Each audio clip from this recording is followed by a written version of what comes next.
ഈ റൂഫ് താഴത്തേക്ക് ഇരുന്ന് പോയിട്ടുണ്ട്. അത് മുന്നേ പണിതവരും അത് ക്ലിയർ ആക്കി പണിയാത്ത കാരണം. ഇത് നമ്മൾ 2016 മോഡൽ ഗ്ലാസ് ഇവർ 6 എന്നുള്ള ഭാഗത്തുനിന്ന് മോൾ വശത്തേക്ക് ഗ്രൈൻഡ് ചെയ്ത് കളഞ്ഞൊക്കെയാണ്. അതിനർത്ഥം 2010 ആക്കാനായിട്ട് അവർ ശ്രമിച്ചിരിക്കുന്നു. Hi guys, welcome back to car garage. Car garage ഇന്ന് വന്നിരിക്കുന്നത് കുറച്ച് കാര്യങ്ങൾ പറഞ്ഞു തരാനായിട്ടാണ്. സെക്കൻഡ് ഹാൻഡ് വാഹനങ്ങൾ വാങ്ങുമ്പോൾ സൂക്ഷിക്കുക എന്ന് പറഞ്ഞിട്ടുള്ള തമ്മിൽ നിങ്ങൾ കണ്ടിരിക്കും. അപ്പോൾ അതിൻ്റെ കുറച്ച് കാര്യങ്ങൾ, നമ്മളിവിടെ ഒരു വണ്ടി വന്നിട്ടുണ്ട്, ഗ്രേ വണ്ടി. അപ്പോൾ അതിൻ്റെയും ബന്ധപ്പെട്ടിട്ടുള്ള കുറച്ച് കാര്യങ്ങളൊക്കെ പറയാൻ വേണ്ടിയിട്ടാണ്. അപ്പോൾ നമുക്ക് വീഡിയോയിലേക്ക് പോവാം. അപ്പോൾ ആദ്യം നിങ്ങൾക്ക് ഞാൻ ഈ സെക്കൻഡ് ഹാൻഡ് വാഹനങ്ങൾ വാങ്ങുമ്പോൾ നമ്മൾ എന്തൊക്കെ കാര്യങ്ങൾ ശ്രദ്ധിക്കണം എന്നുള്ളത് ജസ്റ്റ് ചെറിയൊരു ബേസിക്കായിട്ട് ഞാൻ നിങ്ങൾക്ക് ആദ്യം പറഞ്ഞു തരാം. അത് കഴിഞ്ഞിട്ട് നമ്മൾ ഈ ഒരു വാഹനം കസ്റ്റമർ ഇപ്പോൾ ഏകദേശം ഒരു 3-4 മാസം ആയിട്ടുണ്ടാവും തോന്നുന്നുണ്ട്, എനിക്ക് കറക്റ്റ് അറിയില്ല. എടുത്തൊരു വണ്ടിയാണ്, സെക്കൻഡ് ഹാൻഡ് വണ്ടി വാങ്ങിയ ഒരു വണ്ടിയാണ്. അപ്പോൾ അതും കസ്റ്റമർക്ക് വന്ന കുറച്ച് അനുഭവങ്ങൾ, അതായത് കുറച്ച് ചീറ്റിങ് ചെയ്തവർ. അപ്പോൾ അതിൻ്റെ അനുഭവങ്ങൾ നിങ്ങളായിട്ട് ഷെയർ ചെയ്യാമെന്ന് വിചാരിക്കുകയാണ്. ആരാണ് ചെയ്തതെന്നൊന്നും നമ്മളോട് പറയണില്ല, ആർക്കും ദ്രോഹം ഉണ്ടാക്കുന്ന ഒരു വീഡിയോ അല്ല കേട്ടോ. നിങ്ങൾ ഇനി ഒരു വാഹനം വാങ്ങാൻ പോകുമ്പോൾ ഇങ്ങനെ പെട്ടുപോകരുത് എന്ന് പറഞ്ഞിട്ടുള്ളൊരു വീഡിയോ ആണ്.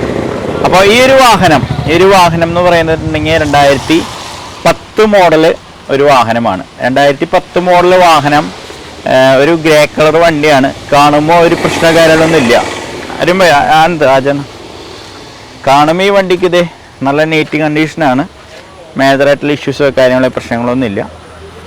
ആദ്യം നിങ്ങൾക്ക് ഈ സെക്കൻഡ് ഹാൻഡ് വണ്ടി വാങ്ങുമ്പോൾ നമ്മൾ ശ്രദ്ധിക്കേണ്ട കാര്യങ്ങൾ ആദ്യം നിങ്ങൾക്ക് പറഞ്ഞുതരാം. അതിനുശേഷം ഞാൻ ഈ വാഹനത്തെ പറ്റി പറഞ്ഞുതരാം കേട്ടോ. നമ്മൾ ഏതൊരു വണ്ടിയും സെക്കൻഡ് ഹാൻഡ് വാങ്ങാൻ പോകുമ്പോൾ നമ്മൾ ആദ്യം എന്ത് ചെയ്യും? ബോണറ്റ് തുറക്കും. ബോണറ്റ് തുറന്നിട്ട് എൻജിൻ കണ്ടീഷൻ കാര്യങ്ങളൊക്കെ നമുക്ക് ചെക്ക് ചെയ്യേണ്ടതായിട്ടുണ്ട്.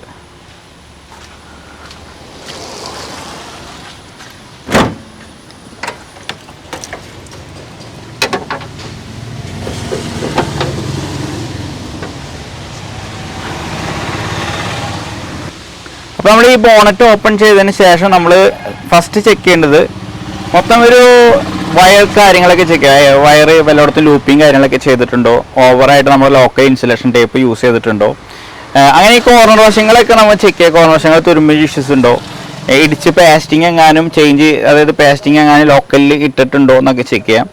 അതിനുശേഷം വണ്ടി എൻജിൻ കൂളായി നിൽക്കുന്ന സമയമാണെങ്കിൽ കൂളൻറ്റിൻ്റെ ക്യാപ്പ് തുറക്കാം. കൂളൻറ്റിൻ്റെ ക്യാപ്പ് തുറന്നിട്ട് നമ്മൾ ആ കൂളൻറ്റിൻ്റെ അവസ്ഥ ഒന്ന് ചെക്ക് ചെയ്യാം. കൈ ഇട്ടിട്ട് അല്ലെങ്കിൽ എന്തെങ്കിലും ഇട്ടിട്ട് കൂളൻറ്റിന് ഓയിൽ മയങ്ങളുണ്ടോ, വെള്ളമാതിരി പാടമാതിരി എന്തെങ്കിലും വന്ന് കെട്ടിക്കിടക്കുന്നുണ്ടോ എന്ന് ചെക്ക് ചെയ്യാം. അതല്ല ലോക്കലായിട്ടുള്ളൊരു വെള്ളത്തിൻ്റെ ഒരു അവസ്ഥയിലാണെന്നുണ്ടെങ്കിൽ കറക്റ്റ് പ്രോപ്പർ സർവീസ് അല്ലാന്ന് നമുക്ക് മനസ്സിലാക്കാൻ സാധിക്കും അതുവഴി. അതല്ല വെള്ളം ഇങ്ങനെ പാടമാതിരി കെട്ടി നിൽക്കുന്നുണ്ടെങ്കിൽ എൻജിൻ ഗാസ്കറ്റിന് കംപ്ലൈൻറ്റ് ഉണ്ടെന്ന് മനസ്സിലാക്കാം. കൂളൻറ്റിൻ്റെ ആ ഒരു ക്യാപ്പ് തുറന്നിട്ട് അത് ചെക്ക് ചെയ്യാം. ഹീറ്റായി നിൽക്കുന്ന സമയത്ത് ഓപ്പൺ ചെയ്യരുത്, ശ്രദ്ധിക്കുക. അതിനുശേഷം നമ്മൾ എൻജിൻ്റെ ഓയിലിൻ്റെ ഡിപ്സ്റ്റിക്ക് പൊക്കി നോക്കാം. ഓയിൽ ലെവൽ ചെക്ക് ചെയ്യുക ആദ്യം. ഓയിൽ ലെവൽ ജസ്റ്റ് ഓയിൽ ലെവലൊന്ന് ചെക്ക് ചെയ്തേക്കാം. അതിനുശേഷം ഈ ഡിപ്സ്റ്റിക്ക് ഇങ്ങനെ പൊക്കി വെച്ചതിന് ശേഷം ഡിപ്സ്റ്റിക്ക് ഏകദേശം ഈ ഒരു രീതിയിൽ ഇങ്ങനെ പൊക്കി വെച്ചേക്കാം. അതിനുശേഷം വണ്ടി ഒന്ന് സ്റ്റാർട്ട് ചെയ്യാം. ഇപ്പോൾ നമ്മൾ ഓയിലിൻ്റെ ഡിപ്സ്റ്റിക്ക് പൊക്കി വെച്ചേക്കാണ്. നമ്മൾ എൻജിൻ സ്റ്റാർട്ട് ചെയ്യണം. എൻജിൻ സ്റ്റാർട്ട് ചെയ്യുന്ന സമയത്ത്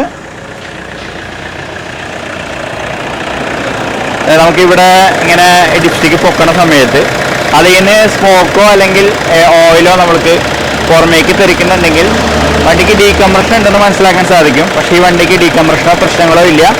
ഇതിൻ്റെ കൂളൻറ്റും കാര്യങ്ങളും ഓക്കെയാണ് കേട്ടോ. അപ്പോൾ ഇങ്ങനെ നമ്മൾ ഡിപ്സ്റ്റിക്ക് പൊക്കണ സമയത്ത് സ്മോക്കോ അല്ലെങ്കിൽ ഓയിലോ തെറിക്കുന്നുണ്ടെങ്കിൽ വണ്ടിക്ക് ഡീകംപ്രഷൻ ഉണ്ടെന്ന് നമുക്ക് മനസ്സിലാക്കാൻ സാധിക്കും. പക്ഷേ ഡീകംപ്രഷനോ എൻജിൻസ് പരമായിട്ട് വേറെ കംപ്ലൈൻറ്റും ഇല്ല, കാരണം കൂളൻറ്റും നീറ്റ് കൂളൻ്റാണ്. അപ്പോൾ എൻജിൻ സംബന്ധമായിട്ട് ഈ ഒരു വണ്ടിക്ക് യാതൊരുവിധ പ്രശ്നമില്ല എന്ന് നമ്മൾ മനസ്സിലാക്കി കേട്ടോ.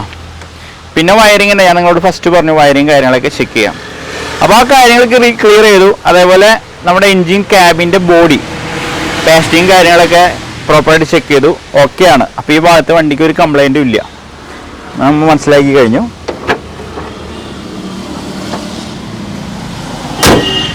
അടുത്ത കാര്യം എന്ന് പറഞ്ഞാൽ നമ്മൾ ചെക്ക് ചെയ്യാൻ മെയിനായിട്ടുള്ള കാര്യം എന്ന് പറഞ്ഞിട്ടുണ്ടെങ്കിൽ വണ്ടിയുടെ ഗ്ലാസിൻ്റെ ഇയർ പ്രോപ്പറായിട്ട് ചെക്ക് ചെയ്യാം. അപ്പോൾ നമുക്ക് ഓരോ ഗ്ലാസ്സിനും ഇയർ കൊടുത്തിട്ടുണ്ടാവും. നമ്മൾ ഇയർ കൊടുക്കുന്നത് ഈ ഒരു ഭാഗത്ത് ഈ ഒരു ഗ്ലാസിൻ്റെ കമ്പനി നെയിമും അതേപോലെ തന്നെ കുറച്ച് ഗ്ലാസിൻ്റെതായ കുറച്ച് കാര്യങ്ങൾ എഴുതിയിട്ടുണ്ടാവും. അതിൻ്റെ ഏറ്റവും താഴ്വശത്തായിട്ട് ഒന്നില്ലെങ്കിൽ BF അല്ലെങ്കിൽ BE അല്ലെങ്കിൽ ഇയർ അടക്കം ഇയർ എഴുതിയിട്ടുണ്ട്. അല്ലെങ്കിൽ BFB എന്നൊക്കെ പറയുന്നത് 2016-17 ആ കാലഘട്ടത്തിലുള്ള വാഹനങ്ങളിലാണ്. അപ്പോൾ ഇത് ഈക്വലായിട്ട് വരുന്നുണ്ടോയെന്ന് ചെക്ക് ചെയ്താൽ മതി. ഇല്ലെങ്കിൽ ഇപ്പോൾ ഇതിൽ എഴുതിയെന്ന 19 ആണ്. അപ്പോൾ ഇത് 2019 ഈ ഗ്ലാസ് റീപ്ലേസ് ചെയ്തിട്ടുണ്ട്. അപ്പോൾ 2019 മോഡൽ ഗ്ലാസ് ആണ്. അതങ്ങനെ എല്ലാ ഗ്ലാസ്സുകളും ഈക്വൽ ആണെങ്കിൽ നമുക്ക് കുഴപ്പമില്ല. ഇപ്പോൾ 2010 വണ്ടിയാണിത്. അപ്പോൾ 2019 ഗ്ലാസ് എന്തായാലും പറ്റില്ല. അപ്പോൾ ഗ്ലാസ് റീപ്ലേസ് ഉണ്ടെന്ന് ഞങ്ങൾക്ക് മനസ്സിലാക്കി. ഈ ഗ്ലാസ് ചെക്ക് ചെയ്യാം. ഇത് 2010 ആണ്. പ്രോപ്പറായിട്ട് ഇത് ക്ലിയർ ആയിട്ട് കാണാൻ പറ്റും. ഒന്ന് എന്തോ ആചാന 2010 കാണാൻ പറ്റും. ഫോണിൽ അത്ര ക്ലിയർ ഒന്നും അറിയില്ല. 2010 ഇത് രാജന, ഇതും 2010 ആണ്. ഗ്ലാസ് ചേഞ്ച് ചെയ്തിട്ടില്ല. സെയിം കമ്പനി നെയിമും കാര്യങ്ങളൊക്കെ ഉണ്ട്. ടൊയോട്ട 2010 ആണ്. ഇതും 2010. അതേപോലെ ഇതും 2010 ആണ്. അതുപോലെ ബാക്ക് ഗ്ലാസ്സിലേക്ക് പോകണമെങ്കിൽ ഈ കോർണറിലാണ്. അതെ, ഇത് 2010 ആണ്. സൈഡ് ഗ്ലാസ്സിലേക്ക് വരണമെങ്കിൽ ഇത് നമ്മൾ ശ്രദ്ധിക്കുക. അതൊന്ന് അരിപ്പിച്ചേ. ഇത് നമ്മൾ 2016 മോഡൽ ഗ്ലാസ് ഇവർ 6 എന്നുള്ള ഭാഗത്തു നിന്ന് മോൾ വശത്തേക്ക് ഗ്രൈൻഡ് ചെയ്ത് കളഞ്ഞൊക്കെയാണ്. അതിനർത്ഥം 2010 ആക്കാനായിട്ട് അവർ ശ്രമിച്ചിരിക്കുന്നു. അതിനർത്ഥം ഇത് ഗ്ലാസ് ചേഞ്ച് ചെയ്തിട്ടുണ്ട്. ഗ്ലാസ് നല്ല ഗ്ലാസ് തന്നെയാണ് ഇട്ടിരിക്കുന്നത്, പക്ഷേ ഗ്ലാസ് ചേഞ്ച് ചെയ്തിട്ടുണ്ട്. ഈ ഗ്ലാസ് ചേഞ്ച് ചെയ്തിട്ടുണ്ട്, ഈ ഗ്ലാസ് ചേഞ്ച് ചെയ്തിട്ടുണ്ട്, അതേപോലെ ഈ ഗ്ലാസും ചേഞ്ച് ചെയ്തിട്ടുണ്ട്. അപ്പോൾ ഈ ഒരു വണ്ടിനെ അപേക്ഷിച്ച് നമ്മൾ ഈ ഒരു ഗ്ലാസ്സുകൾ, ഈ ഒരു സൈഡിലെ ഗ്ലാസ്സുകളും ഫ്രണ്ട് ഗ്ലാസ്സുകളും ചേഞ്ച് ചെയ്തിട്ടുണ്ട് നമ്മൾക്ക് മനസ്സിലാക്കി. അപ്പോൾ അതിനർത്ഥം എന്താ, ഈ ഒരു വണ്ടി ആക്സിഡൻറ്റ് സംഭവിച്ചിട്ടുണ്ട്. പക്ഷേ കസ്റ്റമർ ഈ ഒരു 6 എന്നുള്ള സംഭവം അവർ 10 എന്നുള്ള രീതിയിലേക്ക് ആക്കി. അത് ജസ്റ്റ് കട്ട് ചെയ്ത് ഞാൻ ഷാർപ്പായിട്ട് കാണിച്ചത്, കട്ട് ചെയ്തിട്ട് അതിന് 6 എന്നുള്ളത് 10 ആക്കിയപ്പോൾ കസ്റ്റമർ വിചാരിച്ചു എല്ലാം ഒറ്റ ഇറന്ന് പെട്ടെന്ന് അവർക്ക് തോന്നി. കാരണം അത്ര ടെക്നീഷ്യന്മാരെ കാര്യങ്ങളൊന്നും അല്ല ഒരു കസ്റ്റമർ എന്ന് പറയുന്നത്. അങ്ങനെ വിചാരിച്ചു. അപ്പോൾ അതുവഴി അവർക്ക് ഗ്ലാസ് ചേഞ്ച് ചെയ്തിട്ടുള്ള കാര്യം അറിയാൻ പറ്റിയില്ല. പക്ഷേ ഗ്ലാസ് ചേഞ്ച് ചെയ്തിട്ട് നമ്മൾക്ക് മനസ്സിലായി. അപ്പോൾ എന്തായാലും ചെക്ക് ചെയ്യുക. ഇനിയിപ്പോൾ അടുത്തത് നമുക്ക് ബോഡി കണ്ടീഷൻ അപ്പോൾ നോക്കേണ്ടതായിട്ടുണ്ട്. അപ്പോൾ നമുക്ക് ഫസ്റ്റ് ആ സൈഡ് നോക്കാം. ഈ സൈഡ് ഓൾറെഡി കംപ്ലയിൻ്റ് ഉണ്ടെന്ന് നമ്മൾ മനസ്സിലാക്കി. ഈ സൈഡ് എന്തെങ്കിലും ഉണ്ടോ നോക്കണ്ടേ. അപ്പോൾ അങ്ങനെ നമ്മൾ അകത്തേക്ക് പോവാം. അകത്തേക്ക് പോയിട്ട് ജസ്റ്റ് ഇപ്പോൾ ഏതൊരു വണ്ടിയും സെക്കൻഡ് ഹാൻഡ് വാങ്ങാൻ പോകുമ്പോൾ ഇങ്ങനെയൊക്കെ ചെയ്യുന്നതുകൊണ്ട് ഒരാളും ഒന്നും പറയുന്നില്ല. പക്ഷേ ബീഡിങ് പൊട്ടരുത് കേട്ടോ. ബീഡിങ് പതുക്കത് ഞാൻ നമ്മുടെ കൈ കൊണ്ട് പതുക്കെ ഇങ്ങനെ ഉരുടെടുത്തിട്ട് ടാക്കൊക്കെ ചെയ്താൽ കമ്പനി ടാക്കൊക്കെയാണോ നമുക്ക് വ്യക്തമായിട്ട് അറിയാൻ പറ്റും. ഒന്ന് പൊക്കി നോക്കിയേക്കാം. പതുക്കെ ഒന്ന് പൊക്കി നോക്കാം. നമ്മളാ വാങ്ങാൻ പോണത്. പൊക്കി നോക്കാം. അതേപോലെ അണ്ടർ ബോഡി ജസ്റ്റ് ഒരു ക്യാമറ വെച്ചിട്ടെങ്ങാനും ഞാനൊരു കഴിഞ്ഞ വീഡിയോയിലൊക്കെ പറഞ്ഞിട്ടുണ്ട്. ഒന്ന് നോക്കിയേക്കാം. തുരുമ്പിൻ്റെ ഇഷ്യൂസോ കാര്യങ്ങളോ ഉണ്ടോ എന്ന് നോക്കാം. ഡോറ് ഓപ്പൺ ചെയ്തിട്ട് ഈ പേസ്റ്റിങ് കറക്റ്റാണോ എന്ന് ഒന്ന് നോക്കാം. അപ്പോൾ ഇവിടെയൊക്കെ പേസ്റ്റിങ് കറക്റ്റാണ്, കംപ്ലൈൻ്റ് ഇല്ല. ഉള്ളിലും കംപ്ലൈൻ്റ് ഇല്ല. ഈ ഡോറും അതേപോലെ തന്നെ ജസ്റ്റ് ഇത് ഓപ്പൺ ചെയ്യാം. ഇത് ഓപ്പൺ ചെയ്യാം. ഞാൻ നേരത്തെ കാണിച്ചാൽ ഇതിങ്ങനെ ഓപ്പൺ ചെയ്യാം. ടാക്കുകൾ നോക്കാം. ഇത് പ്രസ് ചെയ്ത് വെച്ചേക്കാം. അതിനുശേഷം ഡോറിൻ്റെ പേസ്റ്റിങ് കാര്യങ്ങളൊക്കെ ചെക്ക് ചെയ്യാം. ഇതിനും കംപ്ലൈൻ്റ് ഇല്ല എന്ന് മനസ്സിലായി. അപ്പോൾ ഈ സൈഡ് ഇങ്ങനെയുള്ള കാര്യങ്ങൾ കംപ്ലൈൻ്റ് ഇല്ല. അതിനുശേഷം പിന്നെ നമ്മൾ നോക്കേണ്ടത്, അതാരും അത്ര ശ്രദ്ധിക്കാറില്ല, നമ്മൾ ഈ ഒരു ഡാഷ്ബോർഡും കാര്യങ്ങളൊക്കെ പ്രോപ്പറായിട്ട് സീറ്റിംഗ് ആണോ എന്ന് ചെക്ക് ചെയ്യാം. ഡാഷ്ബോർഡും കാര്യങ്ങളും പ്രോപ്പറായിട്ട് സീറ്റിംഗ് ആണോ എന്ന് ചെക്ക് ചെയ്യാൻ മെയിൻ കാരണം എന്ന് പറഞ്ഞാൽ, പണിയെടുത്ത വാഹനങ്ങളാണെങ്കിൽ ചില ഡാഷ്ബോർഡിൻ്റെ പാർട്സുകളും കാര്യങ്ങളൊക്കെ ഇങ്ങനെയുള്ള പാർട്സുകളും കാര്യങ്ങളൊക്കെ കറക്റ്റായിട്ട് ഇരിക്കില്ല. അതിന് ഗ്യാപ്പും കാര്യങ്ങളൊക്കെ ഉണ്ടാവും. അത് കാരണമാണ് അങ്ങനെയുള്ള ചെക്ക് ചെയ്യാൻ പറഞ്ഞത്. ഇപ്പോൾ നമ്മൾ ഈ ഒരു അതിൻ്റെ ഈ ഒരു ഗ്യാപ്പ് കണ്ടോ, ഗ്യാപ്പ് ഇല്ല ഇവിടെ. അപ്പോൾ അതിനർത്ഥം ഇത് ഓക്കെയാണ്. അപ്പോൾ ഈ ഒരു സൈഡ് ഓക്കെയാണ്. എന്നാൽ ആ ഒരു ഗ്ലാസിൻ്റെ ഗ്യാപ്പ് നോക്കി, എൻ്റെ ഒരു വിരൽ ഉള്ളിലേക്ക് കയറാവുന്ന അവസ്ഥയിലാണ്.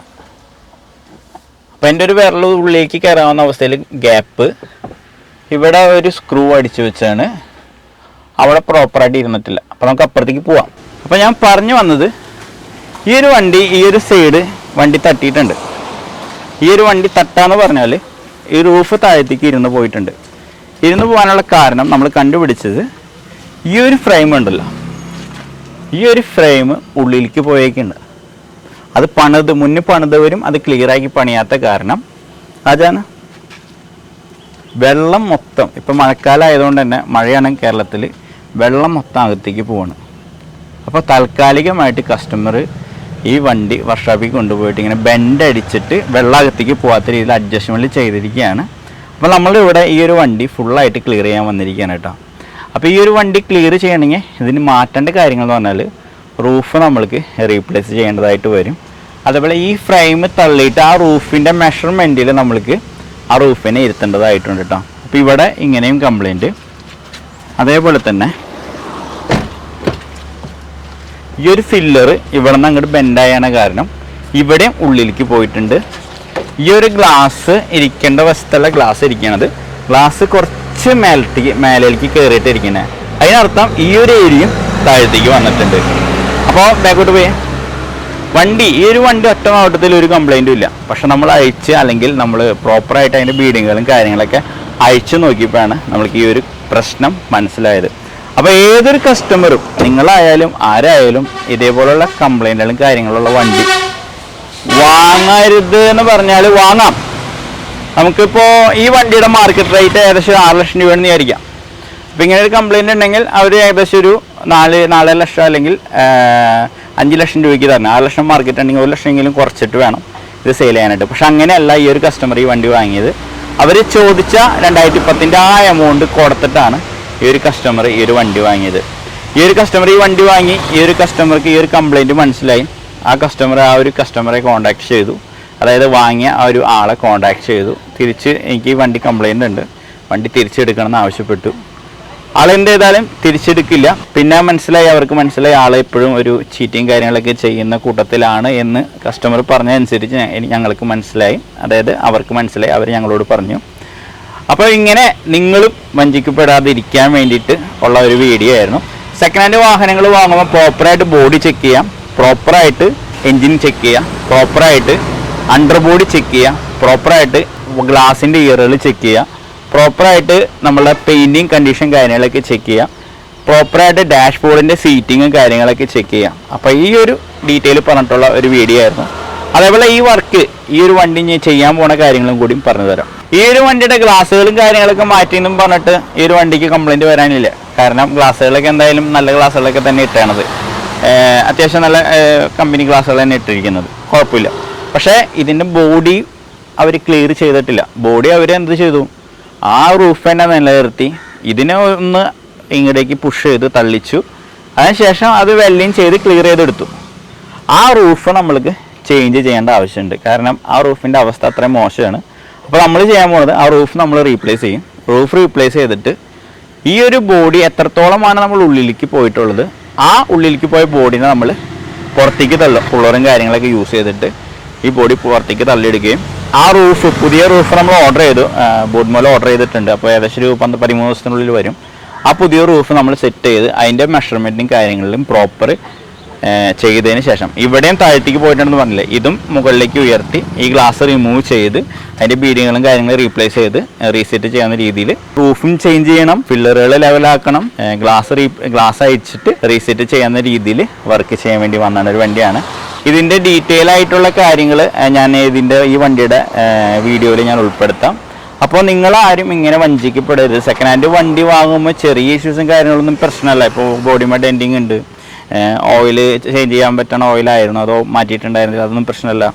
വീൽ വയറിങ് പോയിട്ടുണ്ടായിരുന്നു, അതൊന്നും പ്രശ്നമല്ല. അതൊക്കെ സർവീസിങ്ങിൽ ഉൾപ്പെട്ട കാര്യങ്ങളാണ്. പക്ഷേ ഇങ്ങനെ മേജറായിട്ടുള്ള ഇഷ്യൂ ഇപ്പോൾ എങ്ങനെ വന്നാലും ഈ ഒരു കസ്റ്റമർക്ക് 50,000 രൂപയിൽ മേലെ ഈ ഒരു ചിലവ് വരാം. 50,000 രൂപ മേലെ വരുള്ളൂ. കാരണം റൂഫിന് തന്നെ കൊറിയർ ചാർജും കാര്യങ്ങളെല്ലാം അടക്കം 18 രൂപ റൂഫിന് തന്നെ വരുന്നുണ്ട്. പ്ലസ് ലേബർ ചാർജ് വരും, പാച്ച് വർക്ക് എന്തോരം ഉണ്ടെന്ന് പറയാൻ പറ്റില്ല, പാച്ച് വർക്ക് വരും. പക്ഷേ റെസ്റ്റിൻ്റെ ഇഷ്യൂസും കാര്യങ്ങളില്ല. പുതിയ വണ്ടി 2010 വണ്ടിയായത് നീറ്റ് വണ്ടിയാണ്. പക്ഷേ ഈ ഒരു മരം വീണ കേസ് വാങ്ങണ കസ്റ്റമറോട് പറഞ്ഞില്ല. അപ്പോൾ അത് ശരിക്കും ചീറ്റിംഗ് ആണ്. എന്നാൽ ഈ വണ്ടിയുടെ മാർക്കറ്റ് റേറ്റ് തന്നെ കസ്റ്റമർ വാങ്ങുകയും ചെയ്തു. അപ്പോൾ അത് ശരിക്കും ചീറ്റിംഗ് തന്നെയാണ്. അപ്പോൾ ഇങ്ങനെ ചീറ്റിങ്ങിൽ ആരും അകപ്പെടാതിരിക്കാനുള്ള ഒരു ചെറിയ വീഡിയോ ആയിരുന്നു. അപ്പോൾ വീഡിയോ ഇൻഫോർമേഷനായി എന്ന് വിചാരിക്കുന്നു. എനിക്ക് കഴിയാവുന്ന രീതി ഞാൻ അത് പറഞ്ഞു തന്നിട്ടുണ്ട്. അപ്പോൾ നല്ല നല്ല വീഡിയോസും കാര്യങ്ങളൊക്കെ ആയിട്ട് വരുന്നതാണ്. ഇങ്ങനെ ആരും ചതിയിൽ വീഴരുത്. നമ്മളിത് ക്ലിയർ ചെയ്തിട്ടുണ്ടെങ്കിൽ ക്ലിയർ ആവും. പക്ഷെ എന്നാലും അത്രയും എക്സ്പെൻസീവ് വെറുതെ കസ്റ്റമറിൽ നിന്ന് പോവല്ലേ, അതൊരു ഭയങ്കര വിഷമം തന്നെയാണ് കസ്റ്റമറെ സംബന്ധിച്ച്. അപ്പോൾ കസ്റ്റമറും പറഞ്ഞപ്പോൾ നമുക്കും അത് വിഷമമായി. അത് വെച്ചിട്ട് ഞാനൊരു വീഡിയോ ചെയ്തതാണ്. നമ്പറോ കാര്യങ്ങളോ ഇത് ആരാ ചെയ്തതെന്നൊന്നും നമ്മൾ ഈ ഒരു വീഡിയോയിൽ പറയുന്നില്ല. ഓക്കെ, അപ്പോൾ മഴക്കാലമൊക്കെയാണ്, എല്ലാവരും കെയർ ആയിട്ട് തന്നെ വണ്ടി കാര്യങ്ങളൊക്കെ ഓടിക്കുക. വെള്ളം നല്ല രീതിയിൽ അകത്തേക്ക് വരുന്നുണ്ട്. കസ്റ്റമർക്ക് വണ്ടി ഓടിക്കാൻ പറ്റാത്ത അവസ്ഥയിലായപ്പോഴാണ് വണ്ടി പണിയാനായിട്ട് നമ്മളുടെ ഇവിടെ വന്നിരിക്കുന്നത്. കാരണം അത്രയ്ക്കും ഉള്ളിൽ പോയിട്ടുണ്ടെങ്കിൽ നിങ്ങൾക്കറിയാം ഈ ഒരു ഡോറിൻ്റെ അവസ്ഥ കണ്ട, ഇത്രത്തോളം ഉള്ളിലേക്ക് ആക്കിയിട്ട് പോലും വെള്ളം അകത്തേക്ക് വരാണ്. അപ്പോൾ പിന്നെ വണ്ടി കസ്റ്റമർക്ക് ഓടിക്കാൻ പറ്റില്ല, ഈ മഴക്കാലത്തൊന്നും ഈ വണ്ടി യൂസ് ചെയ്യാനേ പറ്റില്ല. ആ ഒരു അവസ്ഥയിലാണ് ഈ ഒരു വണ്ടി കസ്റ്റമർ വാങ്ങിയത്. അപ്പോൾ അങ്ങനെ ആരും അകപ്പെടാതിരിക്കാൻ ശ്രമിക്കുക, ശ്രദ്ധിക്കുക. അപ്പോൾ എൻ്റെ വീഡിയോ എല്ലാവർക്കും ഇഷ്ടപ്പെട്ടെന്നായിരിക്കുന്നു. സബ്സ്ക്രൈബ് ചെയ്യാത്തവരുണ്ടെങ്കിൽ സബ്സ്ക്രൈബ് ചെയ്യുക, ചാനൽ സപ്പോർട്ട് ചെയ്യുക. തുടർന്ന് നല്ല നല്ല വീഡിയോസും കാര്യങ്ങളൊക്കെ ആയിട്ട് ഇനിയും വരുന്നതാണ്. അപ്പോൾ എല്ലാവർക്കും ബൈ.